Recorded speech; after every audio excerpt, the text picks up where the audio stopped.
নমস্কার বন্ধুরা, কেমন আছো সবাই? আমি ডলি, তোমাদের সকলকে নতুন একটি ব্লগে আরও একবার অনেক স্বাগত।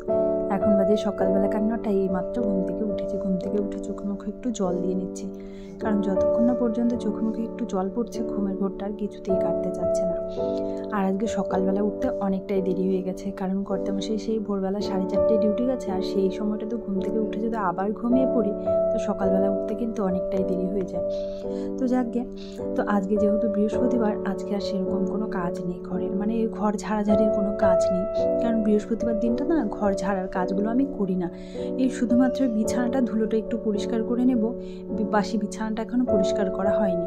তো আগে বাসি বিছানার ধুলোটা পরিষ্কার করে নিয়ে তারপরেই বাসি বিছানাটা একটু ভালোভাবে গুছিয়ে নিচ্ছি। আর যে কটা জামা কাপড় ছিল সেগুলো কিন্তু এই ঘুম থেকে উঠে দেখো বিছানার উপরে রেখে দিয়েছি গুছিয়ে, কারণ এই কটা জামা কাপড় কালকে আর রাতে গোছানো হয়নি। তো এই জামা কাপড় কটা গুছিয়ে জায়গা মতো রেখে দিচ্ছে। আর আমাদের যেহেতু ঘরে আলমারি বা জামা কাপড় রাখার কিছু নেই, এই র্যাকটাতে কিন্তু সমস্ত জামা কাপড়গুলো গুছিয়ে ভালোভাবে রেখে দিয়েছি, যার জন্য একটা পর্দাও টাঙিয়ে রেখেছি, তোমরা দেখতেই পেলে। তো চলো, বাসি ঘরটা আমার ঝাড়ু দেওয়া হয়ে গেছে। আর এদিকে দেখো, কালকে না একটা ক্রিম বানিয়েছি, মানে হোমমেড ক্রিম। এটা একটা ক্রিম বলতে এটা একটা ময়েশ্চারাইজার আর কি, কারণ এটা প্রচুর ভাইরাল একটা ক্রিম, যেটা আমি ইনস্টাগ্রাম, ফেসবুক, এমনকি ইউটিউবেও দেখেছি। তো ভাবলাম কেন আমিও না একবার ট্রাই করি, জানি না ব্যবহার করার পর কীরকম রেজাল্ট পাবো। তো এটা বানিয়ে রেখেছি, খুব ভালোই হয়েছে। কদিন আগে ব্যবহার করে দেখি কীরকম, তারপরে অবশ্যই আমি তোমাদের সঙ্গেও শেয়ার করব। আগে ক্রিমটা একটা পুরনো কৌটোয় ভরে রাখলাম, খালি কৌটোতে ভরে রেখে এদিকে দেখো জলের বোতল কটা খালি হয়ে গেছিলো রাতেই, তো সেই বোতল কটা আগে ভরে রেখে দিলাম।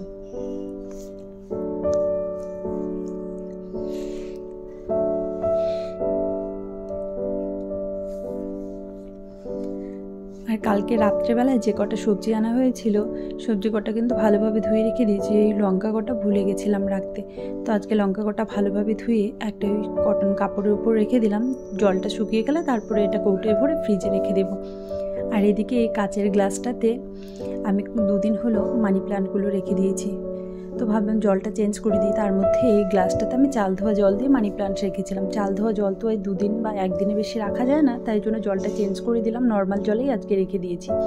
আর এদিকে ছটফট করে ঘরটা আগে মুছে নিচ্ছি, কারণ আজকে বৃহস্পতিবার পুজো দেওয়ারও আছে, তাই জন্য ঘরটা মুছে নিচ্ছি। এই টুকটুক করে সমস্ত কাজগুলো কিন্তু আমার একে একে মোটামুটি হয়ে এসেছে।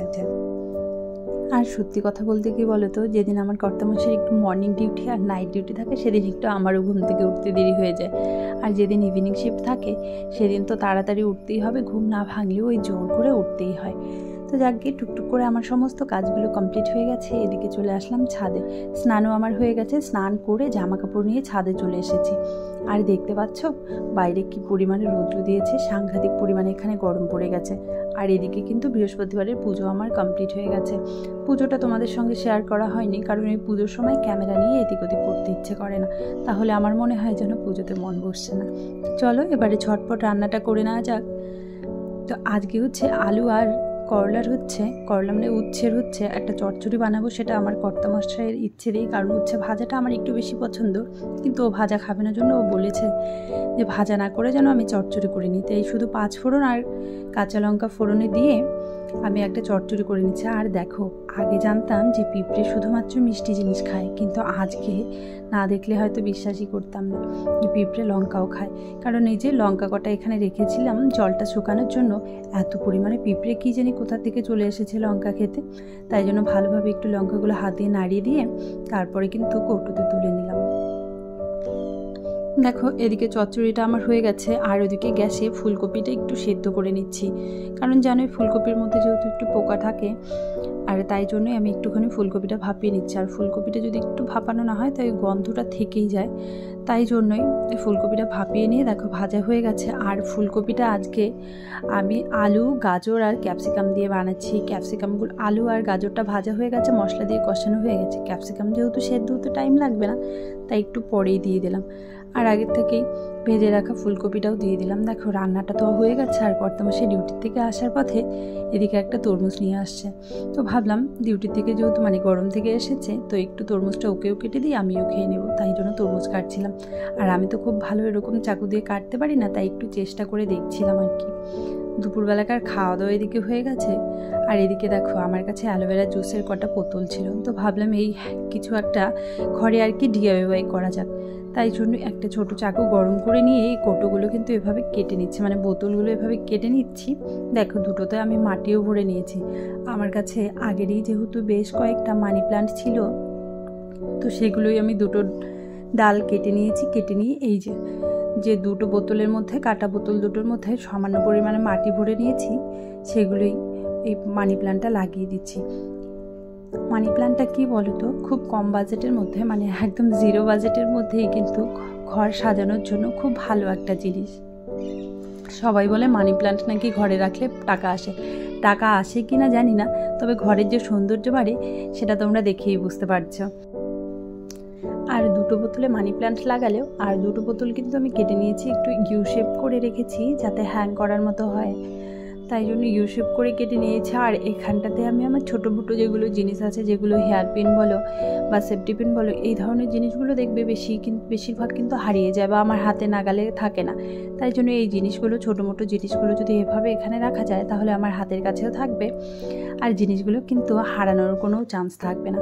তো দেখো একটাতে খুব ভালোভাবে প্লাস্টিক কভারটা তুলে নিয়েছে, আর একটাতে কিন্তু তোলা হয়নি, এমনিভাবেই তোমাদের সঙ্গে শেয়ার করলাম। আর সন্ধেবেলা সন্ধে দিয়ে গেছিলাম একটু সবজি বাজারে, তার সঙ্গে সঙ্গে নিয়ে এসেছি একটা মাটির হাঁড়িটা নিয়ে এসেছি দই করবো জন্য। স্টিলের বাসনে না দইটা খুব একটা ভালো জমছিল না, তাই জন্য এই মাটির পাত্রটা নিয়ে আসছি।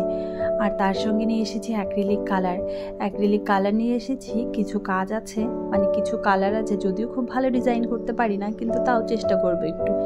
আর দেখো ছাঁকনিতে করে দইটা রেখে দিয়েছিলাম জলটা ঝরানোর জন্য। এবার হাঁড়িটাতে খুব ভালো করে দইটা লাগিয়ে নিলাম, আর তারপরে কিন্তু এখানে কুসুম গরম দুধটা দিয়ে দেব দই পাতার জন্য।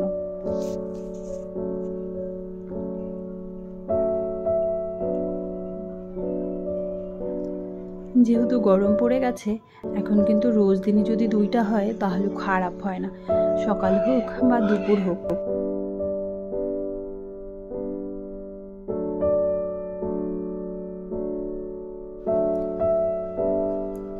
আর দইটা দেখো আমি কিন্তু এই হিটারের পাশেই রেখে দিলাম, তার কারণ দইটা গরম জায়গায় একটু বেশি ভালো জমে।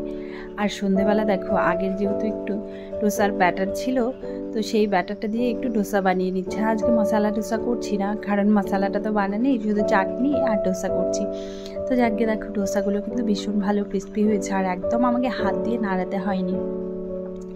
চাইলে তোমরাও বাড়িতে একবার ট্রাই করতে পারো, মানে আগের দিন সেই সকালবেলায় ভিজিয়ে রাখবে, আর সন্ধেবেলার দিকে যদি 1 কাপ চাল 1 কাপ ডাল ভিজিয়ে রেখে সেই ব্যাটার একটা বানিয়ে নিয়ে সারা রাত ভর রেখে দিয়ে পরের দিন সকালবেলা বানাও, তাহলে দেখবে ভীষণ ভালো হয়।